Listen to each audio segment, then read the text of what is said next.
And now, to give us the Word of God, let's all welcome our beloved church pastor, Pastora Diwani Oliva. Isang mabiyayang umaga sa inyong lahat. Palakpakan natin ang Panginoon. God is alive! Amen! Pakisabi sa katabi mo, God is alive. Oh, mukhang masyadong dikit-dikit yata ang upuan. Giniginaw po kayo. Maginaw po dito sa loob, mainit sa labas. Salamat sapagkat nasa loob tayo ng presensya ng Diyos. Kaya alam natin sa langit walang init, sa impyerno puno ng init. Amen. Kaya kung ayaw natin ng init, magpakabuti, magpakabait, laging isaalang-alang na tayo po'y Kristiyanong tumanggap kay Kristo. Amen. Praise God. So, purihin po ang Panginoon. Pero wala pong biro. Natala po na ilang araw na ang may kawayan ay nasa 42, 44 ang init.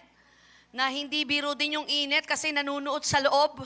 Na parang kahit na nasa loob ka ng bahay, yung init ng labas, parang may atmosphere sa loob. Kaya hindi natin maiaalis na sumasabay po yung nararamdaman ng ating puso. Nagiging mainitin ang ulo, nagiging iritable, nagiging madaling mapikon. Sabayan pa ng kawalan ng pera. Mainit na nga panahon, wala pang laman ng bulsa, kaya iinit ang ulo. Pero salamat sa Panginoon sa mga ganitong sitwasyon. Alam po natin, kanina sabi ni Ate Lot, na huwag nating kalilimutan ang pagmamahal ng Diyos. Madalas kong sabihin, ang pagmamahal ng Diyos nakakasalba. Sabi mo sa katabi mo, nakakasalba. O, di ba? Isasalba ka ng pag-ibig ng Diyos. Katunayan, ilang libong taon na sinalba niya ang sangkatauhan na tatanggap sa Kanya bilang Panginoon sariling tagapagligtas. Inihain niya ang Kanyang buhay, pagpapakilala ng Kanyang malalim at marubdob na pag-ibig sa iyo. Kaya dun pa lang panalo tayo. Amen. Sabi mo sa katabi mo, dun pa lang panalo ka na. Amen. Kaya purihin ang Panginoon. Kamusta po kayo? Nalito. Mas mabuti kesa dati. Amen. Sabi mo sa katabi mo, mas mabuti kesa dati. Lagi nating idideklara na pabuti ang buhay. Huwag tayong sasabay sa sinasabi ng iba na iba na ang buhay ngayon, papahirap.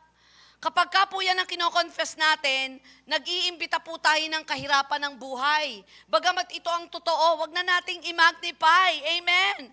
Mas magandang ideklara natin, anumang kahirapan ng buhay, merong Diyos na nagbibigay ng panibagong sigla sa buhay. Amen. Praise God. Dahil po ang ating tema ay nakakatuwa. Hindi naman po February ngayon, pero itong love na ito ay pinag-uusapan natin dahil ito pong buwan na to ay inalaala natin ang kamatayan ng Panginoon. At iyon ay dahil sa kanyang pag-ibig. Kaya ang tema po natin, it's all about breakthrough love that gives life. Everybody say, breakthrough love that gives life. Ang ating pong Bible verse ay nasa Book of Ephesians chapter 5 verse 2, and walk in the way of love just as Christ loves us and gave Himself up for us as a fragrant offering and a sacrifice to God. Ulitin po natin, Ephesians 5:2, and walk in the way of love just as Christ loved us and gave Himself up for us as a fragrant offering and sacrifice to God. Sa Romans chapter 12 verse 2 says, sabay-sabay, offer your bodies as a living sacrifice, holy and pleasing to God. The Lord will bless the reading of this verse. Salamat po sa Panginoon sapagkat may simba, may samba. Meron pong sambahan na kung saan ay nagpapalakas po sa atin. Kaya ngayong umaga po, na araw ng linggo, pag-uusapan po natin ang isang uri ng pag-ibig na siyang pangunahing may sangkap, na ang sangkap na ito ay nagpapatibay at nagbubukas ng katotohanan ng may tama tayong pagmamahal sa puso. Ito po'y walang iba kundi ang sacrificial love. Everybody say, sacrificial love. So pag sinabing sacrificial love, madaling magmahal, kapag kumbinyente, kapag komportable, at walang nawawala po sa iyo. Kaya ang ating topic, sacrificial love, the kind of love that pleases God. Akalain mo na napakaraming klase ng pag-ibig, pero ang isa sa nagbibigay ng kaluguran sa Diyos ay yung pag-ibig talaga na talagang may sakripisyo. Dahil naniniwala po tayo na yung pag-ibig na yon ay genuine love. At ang genuine love na yon ay galing sa ating Ama sa Langit na ibinigay yung kanyang anak. Kaya ang tunay na pag-ibig na galing sa Diyos ay merong tunay na kapalit na sakripisyo. Binigay niya yung kanyang anak para humakita ang marubdob niyang pagmamahal. Pag binulay po natin, pambihirang pagmamahal. Pambihirang pag-ibig ng Panginoon na hindi pwedeng tapatan ng sinuman. Pambihirang lalim ng kanyang pagmamahal na hindi mo maunawaan bakit tayo minahal ng ganito. Amen? Hindi mo maintindihan anong nakita ng Diyos sa iyo para pagpalain at mahalin ka ng sobra-sobra ng Diyos. Kaya napakahirap tapatan ng kanyang pag-ibig. Kaya kapag tinanong tayo, gaano ba kalalim ang pagmamahal mo sa Lord? At hanggang saan ang kaya mong ibigay sa Diyos? Yun ang tanong eh. Kasi napatunayan po natin kung gaano tayo kamahal ng Diyos. Nagawa niyang ibigay ang kanyang anak. At kapag pinalo-up question, hanggang saan ang kaya mong ibigay? Yun na, binigay niya yung kanyang anak. Yun ang kanyang lalim. Kaya kapag hindi natin maunawaan yung lalim ng pag-ibig ng Diyos at hindi natin ito tinanggap sa buhay po natin, napapaluko yung buhay natin. Napapaliko. Kaya nga sabi ko sa inyo kanina, ang pag-ibig ng Diyos ay nagsasalba. Isasalba ka sa kalituhan ng isipan. Isasalba ka sa anumang hirap na nararamdaman sa buhay dahil hindi ka kayang tiisin ng Diyos. Nakaranas po ba kayo na kahit anong pigil mong pagtitiis, titiisin ko to, titiisin ko, pero hindi mo matiis? Kasi mahal mo. Amen po ba? So tingnan naman po natin kung ano itong prinsipyo ng sacrificial love. The six principles of sacrificial love. Una, may mga ilang tao po tayong pag-uusapan na kaya pa nilang magmahal na may ganong uri ng sakripisyo. Kasi kapag inilimbawa natin ang Panginoong Yesus, sasabihin niyo ako at babalikan niyo ako, si Jesus yan eh. Kakaiba yan. Extraordinary, supernatural si Jesus. So pumulot po ako at naghagilap sa Bible na merong ganong uri ng pagmamahal na kaya nilang magtaya. Na yung pagmamahal nila ay sacrificial love. Everybody say, sacrificial love. Na nagbigay ng kaluguran sa Diyos. Una, sacrificial love, trust God completely. Everybody say, completely. O alam nyo na to, alam nyo na istorya, si Abraham at si Sarah, hindi magkaanak. Hindi magkaanak. Dumating sa punto ng buhay na tinanggap na nila yung kanilang kalagayan.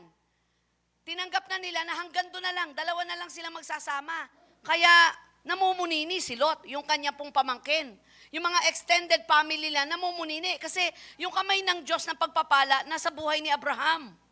Pero ang hindi nila alam, may perfect timing si Lord. Na kapag tiningnan mo, yung perfect timing ni Lord, hindi tugma sa gusto mong oras. Ito po ang aral dito, huwag kang magmamadali, huwag mong uunahan ng Diyos. Alam niya kung kailan niya ibibigay yung mga bagay-bagay, yung mga pangyayari na gusto mo mangyari sa buhay mo. Dahil the timing of the Lord is not too late, not too soon. Hindi nakabase sa kalendaryo, hindi nakabase sa edad mo, hindi nakabase sa sitwasyon. Kapag panahon na ng Diyos, walang makapipigil na to. When the time is right, the Lord will make it happen. Ilang mga Kristiyano ang nagpatuto kung kailan pandemya pinagpala ng gusto. O sabihin natin sinubok ng gusto, pero naitawid ng mainam ang pagsubok na yon ng kanilang buhay. May nawala, maaaring medyo inagos ang ilang kabuhayan, pero hindi nawala ang kanilang pananampalatayang nakita nila ang Diyos ay nagkakaloob. Amen o ba?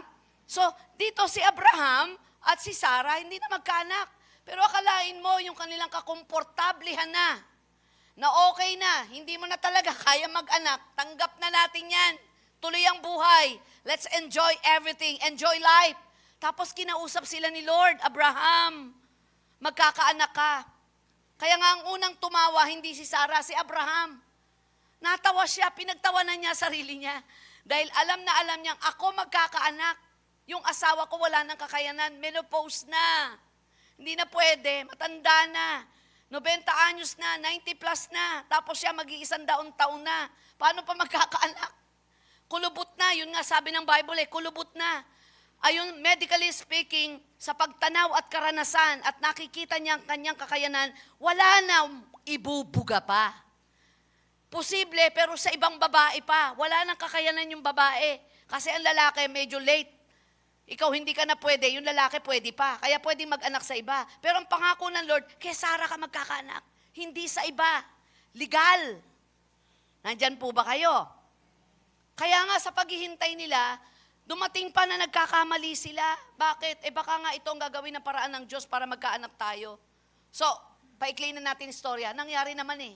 Kapag ang Diyos ang nangako, hindi napapako, timing ang Lord, nagkaanak. Amen. So, alam na natin yon. Kasi sila nga masaya eh. Matagal nilang pinangarap yon for sure. Dahil kapag nag-asawa ka noon, ang papangarapin mo, magkaanak agad. So, hindi na inelaborate. Tayo na lang po ang mag-imagine how God is good at paanong ang kanilang bahay ay meron ng pag-iyak ng isang sanggol. May bata nang nagtatatakbo, may bata nang makulit, nakikipaglaro. Inaagaw ang atensyon, nagdagdag ng mas malalim pang kagalakan. Tingin lang po sa akin. The earth is the Lord and the fullness thereof. Huwag niyong bitawan ang mga pangarap niyo sa mundo. Dahil iyan ay disenyo ng Diyos para madagdagan ang kagalakan niyo.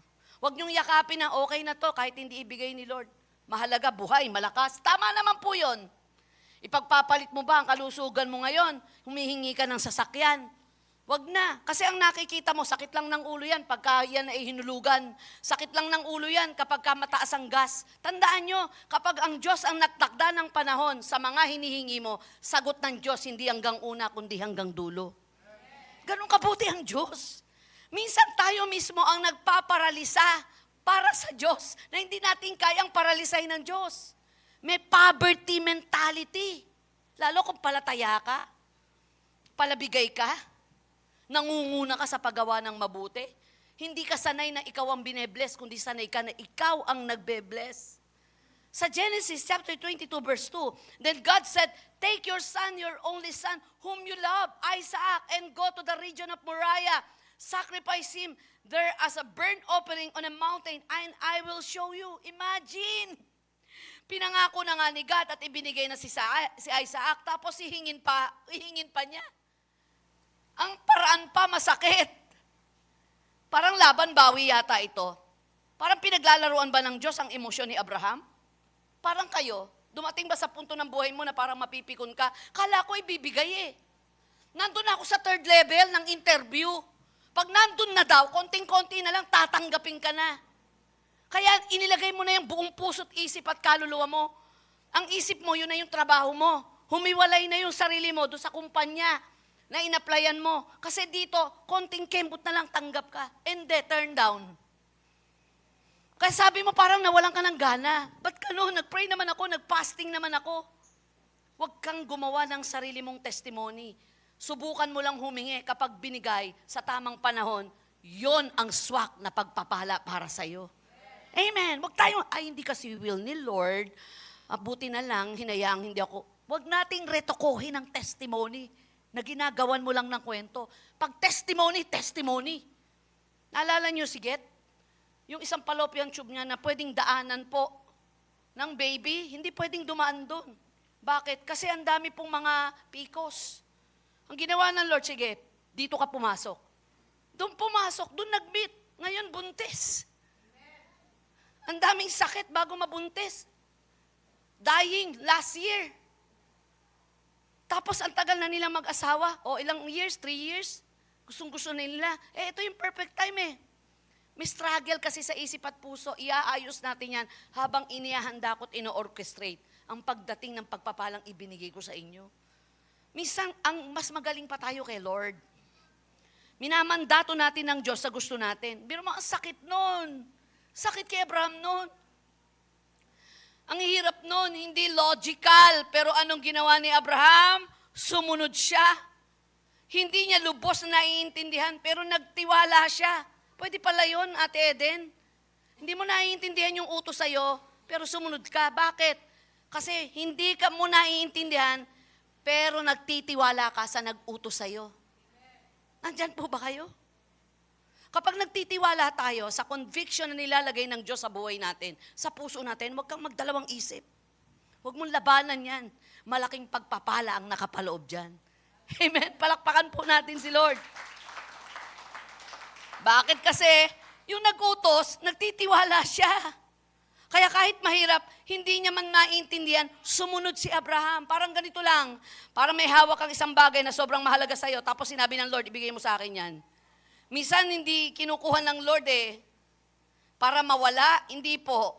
Hindi para malaman niya kung sino talagang mas mahal at mas mahalaga sa iyo. Yung hinihingi niya, o ako na humihingi. Minsan doon pa lang, huli na tayo. Huli na tayo na mas mahal natin ang ating sarili. Pero walang sino mang mabubuhay para dugtungan niya ng sarili niyang buhay, maliban sa Diyos. Ako, ganito ako magkwenta. Yung isang buong araw na natawid ko ang buhay, na wala pong naligaw na barel at nabaril ang sentido ko, nabuhay ako, praise God yun.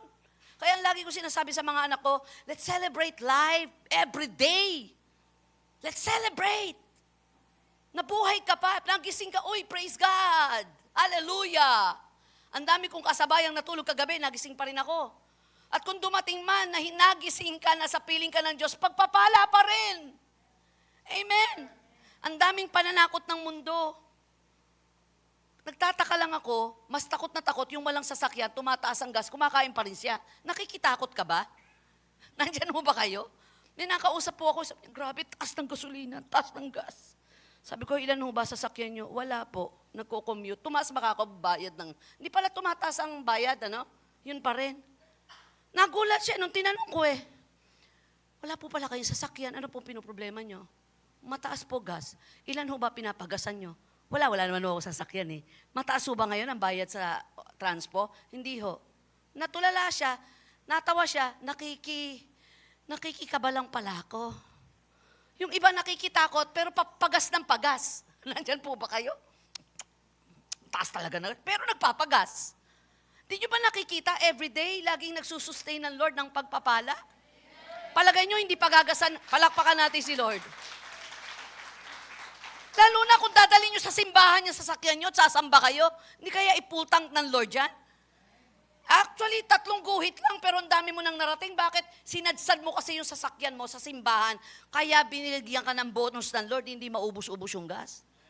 Ako, may patuto kami ni Pastor dyan. Expected ko, wala na kaming gas. Sa layo ng pinuntahan namin, naglarmierda pa kami na masyal, etc. Sabi ko, wala nang gas, wag mo nang gamitin. Anong walang gas? Kalahati pa. Kalahati pa? Paano? Ang ginagawa namin, kung sa iba, hocus-pocus, nililihans ko lang, Lord, makakarating ang aming sasakyan sa nais mong puntahan at nais kong puntahan na magbibigay ng kaluguran sa iyo. Daanin lahat sa prayer, hindi ka ekstreman yun. At kasamang pagtitiwala, trust in the Lord with all your heart. Sabi ng Book of Proverbs chapter 3 verse 5. Kagaya po ni Abraham, trust God kahit hindi mo naintindihan. Trust God kahit masakit. Trust God kahit uncertain. That is sacrificial love. Full trust. Sabi po ng isang author, si Michael Novak, love is not a feeling of happiness. Love is a willingness to sacrifice. Ang pag-ibig daw ay isang damdamin na kung saan ay gusto mo lamang maging masaya, kundi ang pag-ibig ay handa kang magsakripisyo. Kaya nga minsan nagkakatabangan na, nag-aayawan Kapag mahirap na ang sitwasyon, bitawan na. Kaya pagka may gusto maglingkod, tinatapat ko. Sabi ko, lahat ng nakikita mo, masaya, di ba? Opo. Masaya ba yung paglingkod? Opo. Pero ito hindi ko pinapangako na makakainkwentro ka dito sa church. Na minsan masasaktan ka. Minsan di mo maintindihan. Minsan napapagod ka. Kaya nga ang punot dulo ng ating paglilingkod at pagsunod sa Diyos ay ang pagmamahal na may kasamang sakripisyo. Nakakaya naman ikaw pa tumutubo sa church. May paalmusal, go, go! Hanggang second service na, may patanghali, go, go! Para kang yung isang artistang go, go. Tapos kapag may gawain, hahanap ka ng sponsor. Pag Christmas party, ikaw pa yung pinakamaraming panalo sa raffle. Pag chinek mo, nag-o-offering man lang ba? At masarap na masarap. Bakit? Hindi na ako uwi, mainit sa bahay Sasanda lang ako dyan, tulog na dahil maghapon, bukas ang aircon. Ako, hindi ho ako, alam kong naka-FB live ako, pero real talk lang ho. Wala ho ako mula noon hanggang ngayon, wala sa isip ko na maging dihado ako sa church. Kapag mga po ako'y nililibre na ng church, lagi akong tanong ng tanong, nakakahiya naman. Babawi po ako doon. Dahil nandito ako sa church, hindi para magpahirap. Hindi para managana. Hindi ito pahingahan ko lang, hindi pasayahan. Dahil marami kang kaibigan. Hindi connection lang na pag tumawag ka, may mag-aayos ng kuryente mo. May magsisimento ng labas mo. Dahil nandito lahat ang pangangailangan ko. Malinaw sa isip kong nandito ako kasi mahal ko ang Diyos. At kung ano man ang kailangan ng Diyos sa akin, sana kayanin kong ibigay. Sapat para sa kaligtasang meron ako. Andyan po ba kayo? Hello? Magiging madali para sa iyo ang sakripisyo kapag nanamnamin mo kung paano nagsakripisyo sa iyo si Kristo. Sacrificial love gives what costs you. Pangalawa po nating bida, si David. Ganda nito. Alam ko na, dinig nyo na to. Malinaw sa kanya na magpapagawa ng templo. Naka-hands-on si David. Pero ang totoo, magpapatuloy nun si King Solomon. Pero hindi niya pinabayaan lang si King Solomon. Naka-hands-on siya, naka-back up siya. Pero hinayaan niya magtayo si Solomon. Alam niya kasi kung sino mga koneksyon at pwedeng lapitan. Lapitan niya si Arauna para sa pangangailangan ng pagtayo ng templo. Pero alam niyo po ba, nung malaman ni Arauna, napakasarap talaga ng may Arauna sa buhay. Amen! Sana maraming Arauna sa church. Sabi mo sa katabi mo, sana Arauna ka. Pag nagkaanak ako ulit, Arauna pangalan. Ara, nickname. Okay, Arauna. Bakit? Kasi si Arauna, nung malaman niyang para sa Diyos, huwag niyo nang bayaran. Kahit ilang milyon pa yan, sa Diyos yan. Ganun si Arauna. Businessman, pero pagdating sa Diyos, giver. Hindi ninenegosyo. Hindi niya binigyan lang ng discount ang church. Dadagdagan ko na lang ng simento. Total sa church, hindi. Huwag niyo nang bayaran. Nakatapat siya. Ano sabi ng David? No! I will not sacrifice to the Lord my God burnt offering that cost me nothing. Pero mo, ang galing ng problema nila. Ayoko magpabayad. Gusto ko magbayad. Ayoko magbayad, gusto ko magbayad. Sana maraming ganong spirito sa church. Arauna and David, amen. Diyos ang pinag-uusapan dyan. Ministry ang pinag-uusapan. Paglilingkod. I will not offer to God that cost me nothing. Sabi ni Arauna, ganon din ang puso ko. Ayaw ni David ng libre. Sino rito gusto libre? Ayaw niya ng madaling offering. Sino rito gusto madaling offering? Para sa kanya, kung walang cost, hindi tunay. Parang gift. Yung magre-regalo ka na, yung binigay sa'yo, binigay mo din. Tapos ang ginawa mo, iniba mo lang. Wala naman pong problema, wala namang problema. Pero iba yung pagbibigay na pinag-ipunan, pinag-isipan, pinaghirapan, merong bigat yung halaga. Sabi po na Malakay chapter 1 verse 8, when you offer blind animals for sacrifice, is that not wrong? When you sacrifice lamb or deceased animals, is that not wrong? Try offering them to your governor. Would he be pleased with you? Kung mag-o-offer ka ba ng mga putyo-putyo lang na mga animals, palagay mo, matutuwa yung pag-o-offeran mo? Yun nga lang ganito binigay mo. Bakit? Yoko na sawa na ako May kirot yun. Kung di ka pa pala nagsawa, di mo bibigay. Mga blind animals, not accepted to God. Tanong, time mo ba kay Lord, may sacrifice? Effort mo ba, may cost? Worship mo ba, may surrender? Time mo ba talagang may sacrifice? Yung talagang, ang call time 7. Hindi ka darating na 7:30. Lalo na pangunahing ikaw ang gagawa. Kahit puyat ka kagabi, Diyos na pinag-uusapan dyan. Amen ba? Kasi kung puyatan rin lang, taas ang kamay, ng 2 oras lang ang tulog. Pero nandito, mas maaga pa sa pastor. Diba? Hindi tayo pabigatan ng pagod kahapon. Diyos ang pinaglilingkuran. Diyos ang sasambahin. Siguro extreme ako, Ate Jennifer, may tulog ka na? Salamat naman. Babaeng walang tulog pero hindi halata. Paano niya nagagawa? Grabe, panggabi. pupunta ng gawain, magtuturo. Sandali lang po malapit na ako, nasa sasakyan lang ako, walang tulog, magtuturo. Pag nagpatawag pa ng general cleaning, nandun, tapos may life group sa hapon. Ni-interview ko, malakas po talaga pagka kay Kristo ka naglilingkod. Amen? Pahihinain ka ng demonyo sa pag-aalala, sa pagtitig sa mga pangangailangan mo. Pero titigan mo si Kristo habang naglilingkod ka, bukod sa lumalakas ka, pinagpapala ka pa. Amen! So, hindi lahat ng offering ay pleasing. Yung may cost lang. Yung talaga may sinakripisyo ka. Alam nyo, for the glory of God, sobra akong proud kapag po may LWTC, tapos meron akong planning. Lahat ng nasa paligid ko, working yan. Working. Nakakalendar sa kanila, magli-live sila sa ganitong araw, ganitong oras, ganitong ilang araw. Nakalib. Sabi nung ilang mga pastor ko, talaga? Oo, alam na nila. Yung live nila, gagamitin nila kung kailan kami may planning. Kung kailan kami mag-uusap-usap. Bakit? Ang motivation natin, the more na binibigay mo ang oras na panahon na iniisip mo magpapahinga ka, binibigay mo sa Lord, hindi tayo extreme. Lumalakas tayo ng gusto. At hindi naman laging araw-araw ganon. Amen ho ba? Love demands sacrifice. Love is not taking away something but giving. Giving is always a sacrifice. May sakripisyo talaga eh. Kung gusto natin magtagal ang relasyon natin sa kaibigan, sa ating aswawa, sa ating mga mahal sa buhay, may mga isasakripisyo ka. Hindi lahat ilalaban mo. Sa mag-asawa, hindi lahat igigiit mo.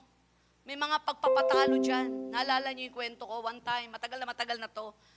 Meron po sa isang resto, habang iniintay ko si Pastor John, meron dalawang matanda. Lagpas senior na yon. Palagay ko mga 65, 70 plus. Tapos so yung asawa, umorder.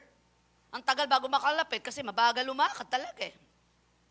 Pagdating po doon, pinagbukas pa po niya ng french fries yung kanyang asawa. Pinaglagay pa ng straw yung asawang babae. Yung babae naman po hinati yung burger. Ay, kilig na kilig ako habang tinititingnan ko sila. Hindi ako nakatiis, nilapitan ko. Sabi ko, mawalang galang na po. Sabi ko, ilang taon na po kayo mag-asawa? Ano po sikreto niya? Alam mo, sabi nun ni Lola, ba't tinatanong mo sikreto? Di ba dapat ang sikreto hindi pinagsasabi? Ay, sabi ko, sorry po. Tumawang malakas, sabi niya. Actually, sabi niya gano'n, siguro mga 35 years na silang kasal o 40 years. Sabi ko, tagal na, pero yung sweetness nila, talagang alam mong authentic. Walang picture eh. Di ba yung mga mag-asawa, hindi kita tayo, kunwari sweet. Di ba? Meron pang yung bang hindi sinasadyang picture. Sila hindi, wala naman silang picture. Sabi ko, nag-aaway po ba kayo? Nako! Madalas. At ngayon, di pa rin nawawala away namin. Espedahan kami na espedahan. Sabi ko, pero tumagal po kayo, ano po sikreto? Sabi niya, alam mo sikreto? Kung meron pinakamadalas makapanakit sa akin, asawa ko, at ganun din ako sa kanya. Nagkakasugatan kami madalas. Pero wala sa isip naming maghiwalay. At yung mga sugat na yon, nadala ng aming mga pananalita, kami rin ang nagpapagamot sa isa't isa. Ginagamot ko yung sugat na galing sa akin at ginagamot niya yung sugat ko na galing sa kanya sa pamamagitan ng mga salita rin naman na papawi na mga sugat na salita na binitawan ko. Kaya kami lang nagpapagalingan nito. Tawanan sila, nakakatuwa. Hindi ko na malimutan yun eh. Lagi ko yung iniilustrasyon. May mga sakripisyo na kahit nasasaktan ka na pero nag-i-stay ka. Sa mag-asawa lang to kung hindi mo pa asawa at nasasaktan ka na at nababalahura ka na, mag-isip ka. Maraming lalaki sa buong mundo, mag-pray ka at ipadadala ni Lord. Amen. Sa mag-asawa, si nanay at tatay ko hanggang sa mamamatay yun, magkatabi matulog.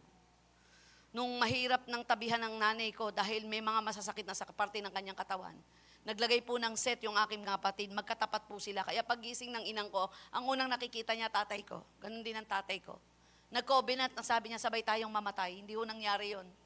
Sabi ko, hindi mangyayari yan, malabo yan. Sabi ho ng tatay ko, sige ganito na lang, magkasunod tayong mamamatay. After 1 week, nagkasunod na namatay. Hanggang kamatayan, marubdob ang pag-ibig ng sakripisyong meron sila na ang sentro'y walang iba kundi si Kristo.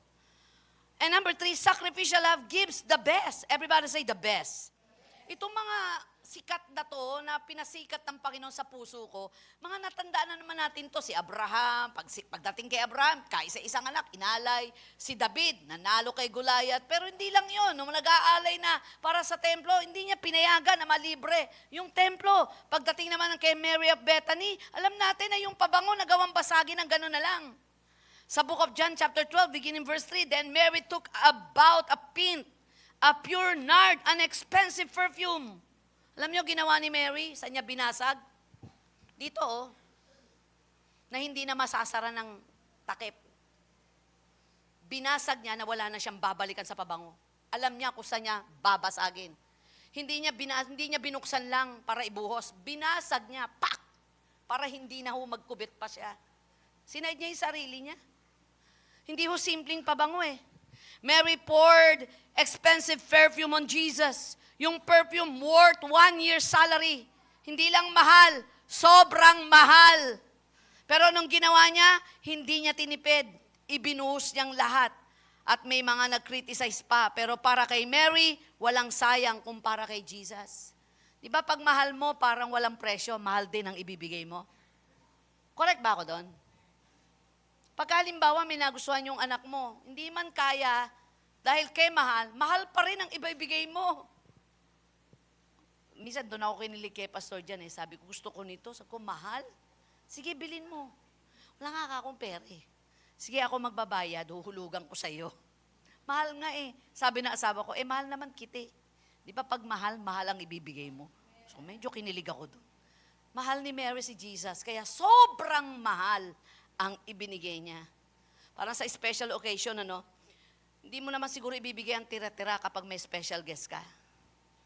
Binibigay mo yung best. Ganon din kay Lord. Deserve niya ang best, hindi leftovers. Colossians 3:23, whatever you do, do it all with all your heart. Best time mo ba kay Lord? Best effort mo ba sa ministry? Best love mo ba sa Kanya? Yung best effort mo na ba yan? Pinag-effortan mo ba talaga yan? Nandyan po ba kayo? Alam niyo, minsan na-invite po ako sa ilang mga anniversary. May makikita po ako na sa isip ko, hindi kagandahan Pero, pag nadinig ko sila na wala pang tulog po yung mga yan, inasikaso, best nila yun Hindi man kagandahan sa paningin mo, best nila yun. Stop giving your leftovers to God. He deserves your best, kapatid. Leader ka, worker ka, give your best. Nagkakapiyok-piyok na ako rin Leader ka, worker ka, give your best. Si Lord, more than best. Amen. Best effort, best time. Kahit na dumarating sa point, teka, tatapusin ko lang yung Netflix. Andyan po ba kayo? Kapon, sabi niya, may concert na darating, October yata yun, kakagulo sila. Sabi ko, magkano ticket? Pinakamahal, 3,800 una. Sabi ko, gusto ko yan. Book mo kami dalawa ni Pastor dyan. Christian concert Kasi nung concert, hindi ako nakasama. Babawi ako, sabi ko, dun kami, total mag-a-anniversary kami, magbe-birthday ako. Birthday ni Daddy, walang celebration. Kuha mo kami dyan. Tapos alam mo, yung nahimasmasan ako, nung kinuwenta ko, 2 kami, kulang 10,000. Sa isip ko, teka muna, uunahin ko muna yung pledges ko kay Lord. Kasi sarili ko yun, kahit worship Bibigay ko muna yung best ko kay Lord. Bago ko bigyan ng kasiyahan sa pagsamba ang Diyos. Don't get me wrong, ako lang po ito. Pag nakasanayan nyo na lagi ka nagtataya, hindi ka na nasasaktan. Kaya kapag aakyat ka ng the next level, na pag nasaktan ka na uli, yun na uli yung level mo. Limbawa, ito, sakto lang yung tithes mo. Every week, every month, 2,000 lang yung tithes mo. Yun naman talaga tithes mo dahil 20,000 ang sweldo mo. Nasanay ka na, hindi ka na nabubulabog. Wala na, 2,000 sa'yo yan. Then may offering ka pa. Medyo doon ang labanan. Kaya lang gusto mong increase yung tithes mo. Alam niyo, motivation ko kay Kai, kung ano yung pinagpe-pray mo na marating mong sweldo. Kung kaya mo rin lang, i-tithes mo na. Hindi para i-gaslight si Lord. Walk of faith yun. By faith yun. Hindi mo gina-gaslight si Lord. Hindi mo pine-pressure. Yan Lord, nag-tithes na ako. Wala pa yung sweldo. Kasi principle of walking by faith. Tinitingnan mo na ito yung pupuntahan ko, kaya handa na ako, sinasanay ko na yung sarili ko, para pagdating doon, wala nang battle. Bakit? Advance na nga ako bago dumating to eh. Hindi na masakit. Pag ninamnam natin yung kahirapan ng buhay, yun talaga ang mananamnam natin. Pero kapag nag-step of faith tayo, nilakasan natin ang loob natin, naglingkod tayo, nagsipag tayo, naging mabuting tao tayo, hindi tayo nanloloko ng kapwa mo, hindi kaya umihip ang pagpapala para dumating sa buhay natin? Nandyan po ba kayo? Best time para sa Lord. Best effort, best love. God deserve your best. Stop giving leftovers to God. He deserve your best. Number 4, sacrificial love gives all even in lack. Papalapit na po tayo sa medyo ma-update. Kasi itong kayrong binasag. Binasag. Yung pinakamahal. Pero pagdating dito sa widow, ito na yung talagang dusta. Siguro naman wala akong worker leader dito na kasing hirap ng widow. Hello, mga leader worker. Pati senior citizen naman siguro, kahit wala na kayong trabaho, hindi kayo widow nung nasa Bible. Na yung isang kusing na lang ang pera. Nandyan po ba kayo? Nakita ko, minsan nagpo-post pa kayo, nasa Jollibee kayo. May mga nagbigay, hindi kayo ganito. Pero dinaig tayo nito.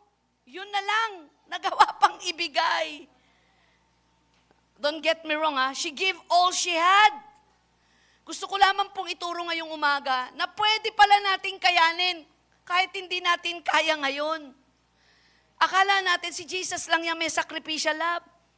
Habang ang iba'y nagbibigay ng sobra, pero ang widow nagbigay ng lahat. Hindi malaki sa mata ng tao, pero malaki sa mata ng Diyos.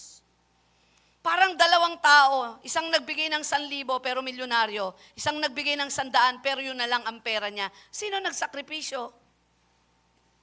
Sino po? Kinaya. Amen. Tayo, nuuto natin sarili natin, ito lang kaya ko. Hindi, iaayuda pa yan. Hindi mo lang iyang act yung faith. Amen po ba? Alam nyo, every time na meron pong gastusin sa church, mga anak ko, estudyante pa lang, hindi ho ako nagbibigay sa kanila. Workout nyo yan. Nagugulat ako, paunahan pa silang dalawa. Nauuna pa po sa akin yan. Romans chapter 5 verse 8 says, while we were still sinners, Christ died for us. Mga kapatid, itong mga dakilang tao sa Biblia na nagawa niyang gawin niyon dahil ramdam nila yung pagmamahal ng Lord. Alam nyo, yung mga taong hungkag, puno ng hapis at hindi marunong magpatawad, puno ng lungkot, puno ng napakaraming regret, kulang kasi saya sa pag-ibig ng Diyos. Pero hindi dahil kulang ang Diyos magbigay ng pag-ibig sa Kanya. Kasi hinahayaan niyang maging matipid ang sarili niya sa pagtanggap ng pag-ibig ng Diyos. Nandyan po ba kayo? Meron pong food feeding. Sabi niya, magdala kayo ng lalagyan na kayang-kaya nyo lang dalin, na hindi kayo mangangawit at komportable kayong kakain. So nagkagulo po sa looban. Ang ilamin dalang timba. Ang ilang maliit na batya. Ang iba, ang mga mangkok lang. Napakamot po yung nagpa-food feeding. Sabi niya, pwede namang maliit lang, magpabalik-balik lang kayo. Hanggat hindi kayo nabubusog. Hanggat di kayo nasisiyahan. Hindi sa laki. Alam nyo yung iba, ang laki-laki na, pero ang rules pala niya, hindi nyo pwedeng iuwi lahat ng meron kayo ngayon. Hanggang dyan lang kayo. Habang nandito kayo at nandito ang kainang yan, kumain lang kayo ng kumain. Alam mo, parang doon sa Old Testament, ano sabi ng Panginoon? Magpapaulan ako ng mana, tuwing umaga lumabas kayo, mamulot kayo ng pagkain kakainin nyo ng araw na yon. Ano yung ginawa ng iba? Nagtago, nag-imbak. Kinabukasan, nung titingnan niya na imbak, mga nabulok, nasira. Kasi ano sabi ng Lord? Deny yourself. Trust in me. Walang araw ng buhay mo na hindi ko nakita at natanaw ang pangangailangan mo. Amen?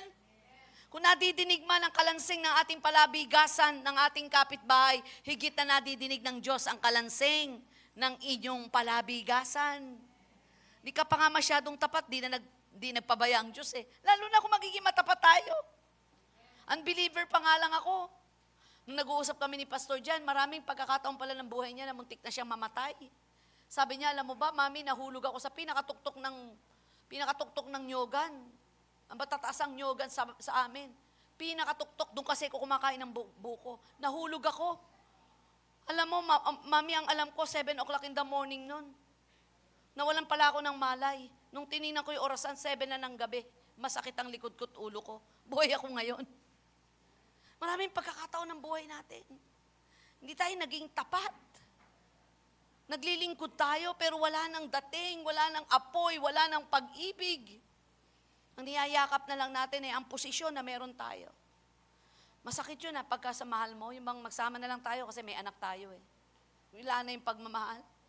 Magsama na lang tayo for the sake of benepisyo dahil may tinatanggap ako para sa'yo. Mali. Yung pag-ibig ng Diyos kapag naging sentro ng pagmamahalan, ma-overcome natin ang mga hamon ng buhay. Dahil yung lahat ng hamon ng buhay, naranasan na ni Jesus. Na-reject na si Jesus. Naranasan niya ng makatikim ng iba't ibang uri ng salita sa mga taong pinagkatiwalaan at minahal niya. Naranasan niya ng pagdamutan. Naranasan niya ng pagmalupitan. Lahat ng karanasan natin at sakit ng buhay, dinaanan na ng ating Panginoon. So in conclusion, lahat ng example na ito ay may isang common. They gave something valuable. They sacrificed. Sacrificial love is trusting God fully, giving what costs you, offering your best, surrendering everything. Sa lahat ng ito na tila baga tinatakot tayo ng daigdig. Diba? Minsan nag-uusap kami nila Lot Sabi niya, teka, nag-aalala tayo, tumatakbo pa naman. Totoo naman po yun. Yung realidad, pag nagpatuloy ang krisis na ito, maaapektuhan na ang pagkain ng sinuman. Maapektuhan ang trabaho. Pero ako po, para nakakatawang pakinggan. Mula noon hanggang ngayon, 55 na po ako. Nagsimula akong maglingkod, 16 anyos. Nagpastor ako, magdi-19 ako. 18 pa lang, may hawak na po akong gawain. Nasa pulpito na po ako. 55 na po ako. Ni minsan sa buhay ko, nung maglingkod ako sa Diyos, hindi nagpabaya. Hindi ako ginutom. Hindi ako kinulang ng Diyos. Sapagat serving the Lord is not poverty. Serving the Lord is the greatest moment happening in my life. Palakpakan po natin ang Panginoon. Magtiwala lang po kahit na minsan di mo naiintindihan ang nangyayari at nagaganap. Magpatuloy lamang po kung ano mo yung kaya nating ibigay sa Diyos na oras at panahon. Kung ano yung kaya nating isakripisyo para sa Diyos. At ibigay ang ating buhay na walang pag-aalinlangan. Kaya tayong saluhin ng Diyos sa pangapanahong tayo'y binabagsak ng sitwasyon. Tumayo po tayong lahat and let us worship the Lord our God. Let us lift our hands. Hindi karapat-dapat pag-ukulan ng habag at wagas mong pagsinta. Give you praise, Jesus. Habang walang kakayanan, masuklian ka ng mabuti sa lahat mong ginawa. Niyakap mo ako sa aking karumihan. Inibig mo ako. Salamat sa iyong pag-ibig, O Hindi Diyos. kayang tumbasan. Habang hindi karapat-dapat pag-ukulan ng habag at wagas mong pagsinta. Jesus, we give you praise, Lord. Habang walang kakayanan, masuklian ka ng mabuti sa lahat mong ginawa. Oh, let us lift our hands and let us worship the Lord. Salamat sa iyong comfort, Lord. Salamat sa iyong pag-ibig. Inibig mo Salamat sa iyong pagmamahal. nang di kayang tumbasan, O Diyos, ng Mahal ka namin, O Diyos. katarungan at katuwiran na kahit minsan di nabahiran ng kabangalan, kalwalhatian sa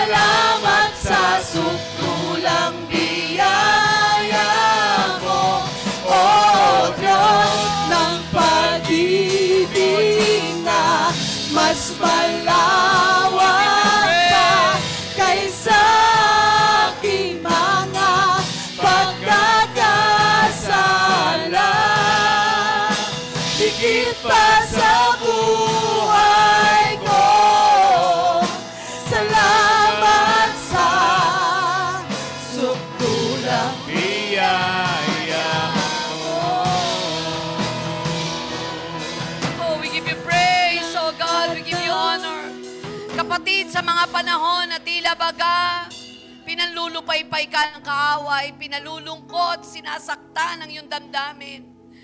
May mga sitwasyong nagbibigay ng pag-aalinlangan sa iyong pananampalataya. Nagbibigay ng takot at pangamba. Lapitan natin ang Diyos na nagsakripisyo una sa lahat upang ikaw ay bigyan ng maayos at maalwang buhay. Nagawa niyang ibigay ang kanyang anak, pinakamataas na himalay na gawa niya, ang bumangon mula sa kamatayan para ipagtanggol ang laban na meron po tayo.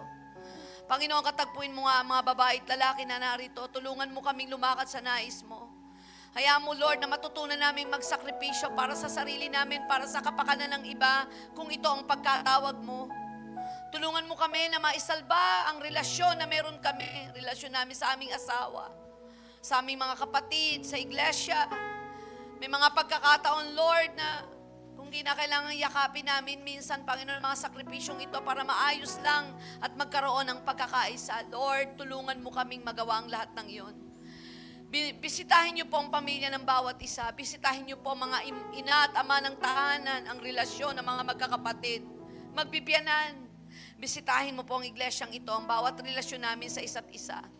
Tulungan mo po kaming lumakad ayon sa nais at kalooban mo. Huwag niyo po kaming hayaang magkamali sa bawat desisyon. Hayaan mo lahat ng may sakit karamdaman ay gumaling. Hatayaan mo, Panginoon, ang may mga problema sa pinansyal ay katagpuin mo. Nagawa niyo pong ibigay ang pinakayaman ng langit, kaya niyong ibigay ang pang-araw-araw naming pangangailangan. Salamat po, dakilang Diyos. Inaangkin namin at dinideklara ko ang tagumpay mula sa langit dito sa lupa, kasamang aming sambahayan. And we give you honor, we give you praise, and we give you glory. In the name of Jesus we pray. And everybody say, Amen. Amen and